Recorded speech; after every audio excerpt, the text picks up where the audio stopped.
Hello दोस्तों, आज TV में एक बार आपका फिर से स्वागत है।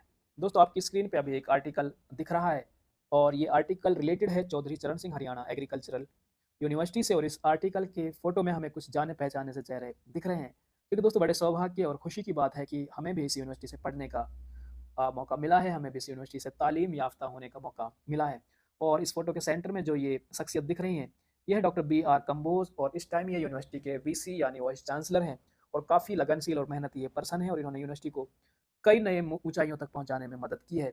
और इस आर्टिकल में बहुत ही इंपॉर्टेंट बातें छिपी हुई हैं, खासतौर से उन फार्मर्स के लिए जो फ्रूट्स की फील्ड में कुछ काम कर रहे हैं। और फ्रूट्स में भी बेर की फील्ड में अगर कोई काम कर रहा है तो उसके लिए ज़रूरी इसके अंदर बातें हैं, वो हम इस आर्टिकल में डिस्कस करेंगे। इस आर्टिकल को हम थोड़ा पढ़ के रीड आउट करने की कोशिश करेंगे। तो दोस्तों, इस आर्टिकल के हिसाब से चौधरी चरण सिंह हरियाणा एग्रीकल्चर यूनिवर्सिटी जो हिसार में है, उन्होंने एक ऐसा डिवाइस डिज़ाइन किया है जो बेर के अंदर की जो गुठली होती है उसे बड़ी आसानी से बाहर निकाल सकता है। और यंत्र बनाने के साथ साथ ही यूनिवर्सिटी को जो भारतीय पेटेंट कार्यालय है उससे पेटेंट भी मिल चुका है। और ये पेटेंट इन्हें 20 साल के लिए मिला है। और ये जो पेटेंट अधिनियम 1970 के अंतर्गत 20 साल के लिए ये पेटेंट मिला है। इसका जो नंबर है वो 408016 है। और ये पेटेंट मिलने के बाद अब इस पे इनका ही कब्जा होगा, यूनिवर्सिटी का ही इसमें सारा हस्तक्षेप होगा कि आगे किस तरह से इस इंस्ट्रूमेंट को या फिर इस यंत्र को यूज करना है।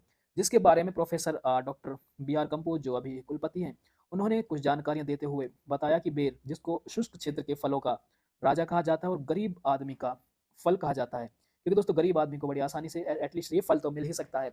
और उन्होंने बताया कि बहुत सारे पोषक तत्वों से फल और विटामिनों से भरपूर होता है, जिसके प्रयोग से उचित मात्रा में हमें पोषक तत्व मिलते हैं, जिससे लोगों में कुपोषणता की समस्या कम हो जाती है। इसके अलावा दोस्तों, जब इस फल को हम यूज़ करते हैं तो इसमें गुठली होने की वजह से बच्चों को हम इसे बड़ी आसानी से दे नहीं सकते और बुजुर्गों को भी इसे हम अ, खिलाने में थोड़ा-सा परहेज़ करते हैं। क्योंकि दोस्तों बच्चों के जो खाने की नली होती है वहाँ पर गुठली के फँसने का चांस बना रहता है और बुजुर्गों के दाँत कमज़ोर होने की वजह से इनके टूटने का खतरा बना रहता है। बाकी आम जन को भी इसमें से गुठली निकालना कुछ ज़्यादा ही पसंद नहीं है। और गुठली निकालते समय इसमें से जो कुछ गूदा या चिपचिपा जो गूदा होता है, वो गुठली के साथ चिपक कर ही वेस्ट हो जाता है, बाहर चला जाता है। तो इसलिए मुँह से गुठली को बार-बार बाहर फेंकने में भी ये परेशानी का सामना करना पड़ता है, जिससे दूर करने के लिए यूनिवर्सिटी ने ये एक यंत्र बनाया है।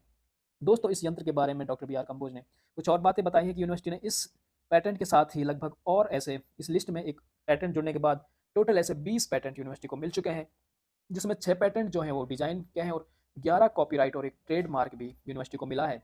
कैसे इस मशीन को यूज़ कर सकते हैं, इसके बारे में आगे कुछ जानकारियाँ विश्वविद्यालय के अनुसंधान निदेशक डॉक्टर जीत राम शर्मा ने दी है कि गुठली निकालने के बाद प्रसंस्करण यानी प्रोसेसिंग के लिए बेर का गूदा भी आसानी से बनाया जा सकता है, जो विभिन्न प्रकार के उत्पाद बनाने में काम आ सकता है। खासतौर से जब इसकी कैंडी या फिर मुरब्बा बनाएँगे, तो इसके लिए जब हम मुरब्बा या कैंडी बनाते हैं, तो बेर के अंदर एक छेद करना होता है, अब उसको भी करने की ज़रूरत नहीं पड़ेगी क्योंकि वहाँ पे पहले से ही कोई गुठली है नहीं, जिससे इसकी प्रोसेसिंग और जो कीपिंग क्वालिटी है, वो काफ़ी अच्छी हो जाएँगी और इसका जो यूज़ है, वो काफ़ी हद तक बढ़ जाएगा। तो दोस्तों, यूनिवर्सिटी ने काफ़ी अच्छा काम किया है, खासतौर से उन फार्मर्स के लिए, जो बेर की फील्ड में या फ्रूट्स की फील्ड में काम कर रहे हैं। वैसे यूनिवर्सिटी टाइम टू टाइम इस तरह की अलग-अलग इंस्ट्रूमेंट या फिर यंत्र आप कह सकते हैं बनाती रहती है, किसानों के हित के लिए हमेशा काम करती रहती है। दोस्तों, हम भी चाहते हैं कि आपको इस तरह की अपडेट से फ़ायदा पहुँचाते रहें। अगर आप चैनल पे नए हैं तो आप सब्सक्राइब करके हमारी छोटी-सी फैमिली का हिस्सा बन सकते हैं और इस मुहिम में हमारे भागीदार बन सकते हैं।